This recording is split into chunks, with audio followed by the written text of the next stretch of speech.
Mr. Manning, Dr. Evans is your witness, correct? Well, yes, that's correct, but Then let's hear what he has to say. Dr. Evans, can you recount for us exactly what the late Mrs. Manning's wishes were regarding her daughter? I believe I already have, Your Honor. Is there any possibility that you were mistaken about her intentions? No. No, there's no mistake.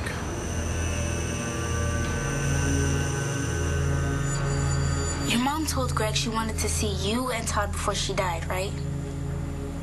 Once Greg says that to the judge, case closed. You think that'll be enough? Yeah. If she was gonna give you to Ross, wouldn't she have wanted you with him? It doesn't make sense. Oh, no, I just want this to be over. I'm so sick of everyone fighting and wondering where I'm gonna be. I want to know what's gonna happen to me. What do you want to happen to you? Danny, you've been dodging this question from the get-go. Forget the judge, forget everyone else, and just be real for a second. Which father do you want to live with? The night she died, Taya told me in no uncertain terms that she wanted Ross Rayburn to raise Danielle. She said she even put it into her will. If this is true, why didn't you tell Mr. Manning or anyone else before now? Well, I tried. I even went to Mr. Manning to break the news to him. You told me that Taya wanted to see me before she died. You even tried to tell me that you felt guilty about having not told us when we were there. That was a lie. After seeing how much Todd loved his daughter and the pain that he was going through because of the loss of his wife, I couldn't tell him the truth. So instead, I told him what I felt he needed to hear. Your Honor, if I may. Dr. Evans, if you knew Mrs. Manning stipulated this in her will, why lie about it? You must have known that once the will was in probate, Mr. Rayburn would come for his daughter. Well, to the best of my knowledge, Mr. Rayburn was still a wanted man. I had no idea he was actually going to show up with the will in his hand. But now that he has, I have no choice but to tell the truth.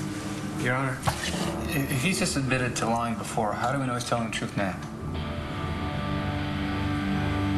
What are you talking about? John McBain. Who else? Yeah, I figured you were going to want to talk to me about him. Oh, did you? Yes, because Jess keeps reminding me how you told Brody to make an honest woman out of her, so I'm surprised you haven't gone after John with a shotgun. Well, that's exactly what I'm going to do if McBain ever hurts you. Dad, don't worry. McBain will never hurt me. Certainly wouldn't be the first time. Tell me something, Natalie. How many times has that man broken your heart? And what makes you think this time is any different? So tell me, what was the really nice something that Clint did for you? Well, it was actually for my son, James. He couldn't afford his tuition, and he almost had to drop out of LU. Oh. But Clint got him a grant so that he could stay in school. Wow, that is nice. Yes. Especially since my son, James, and I have been estranged. So it means a lot to me to be able to help him in any way. Even if it was Clint that made it happen, because he made it happen, I have another chance with my son. Oh, that's nice. I'm just glad that you and Clint are dating. Doesn't matter how you got together. Well, we're not really dating. Just, dinner. Yeah, well, I know Clint, and I can tell that he likes you. A lot. I don't know about that. Well, I do. And listen, the fact that Clint helped get your son a grant for his education, I'm impressed, but I'm not surprised. Does he usually make a habit of funding college educations? Well, no, not that in particular, but I need to clear the air with you about something. I know that Bo was telling you about all of Clint's previous exploits. You mean with the shotgun? Yeah, well, when you use that word, it really does kind of sound bad. But listen, I think Bo accidentally made Clint out like a cross of Grizzly Adams and Attila the Hun. And the truth is, Clint really is a stand-up guy.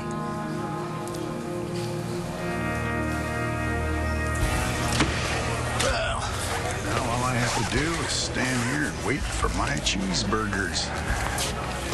So you can quit stalling. What is it you wanted to tell me last night? You know, I told you it was nothing. It's not even a problem anymore. Are you sure? Because when Nora and I left here, both you and Gigi were pretty upset. Statesville may have better accommodations than our good friend David is enjoying at the moment, but still, it's not a picnic, not when you're doing a 10-year sentence, and that's pretty much the standard for trying to steal corporate secrets. I would hate to see Shane without his daddy for all that time. And then there's poor Gigi, alone at camp. You've made your point. Of course, if you don't care about your future or Gigi's. Come on. Boston, you know you can talk to me. Is it Gigi? Actually, Gigi's never been better. Okay, boss, I'm here. Great. Look, I got to talk to the dean about approving a last-minute transfer, but the life studies model hasn't gotten here yet. So can you do me a favor? When he gets here, can you get him started? Sure. Okay, thanks. What do I have to do? Don't worry. You'll figure it out.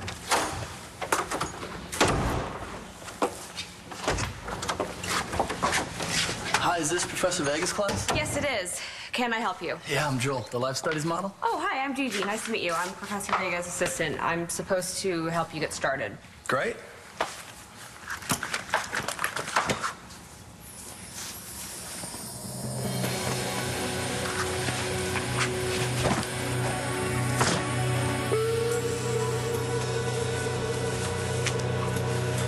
So how do you want me? Everything is okay with Gigi. Good. And what about you?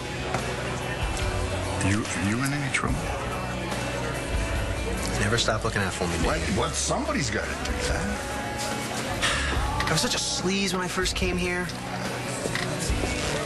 And I gotta tell you, Bo, everything you have done for me to help keep me on the straight and narrow, you make me want to be a better person. I'm sure you can do the same for David. Have you had any luck tracking him down? As a matter of fact, yes.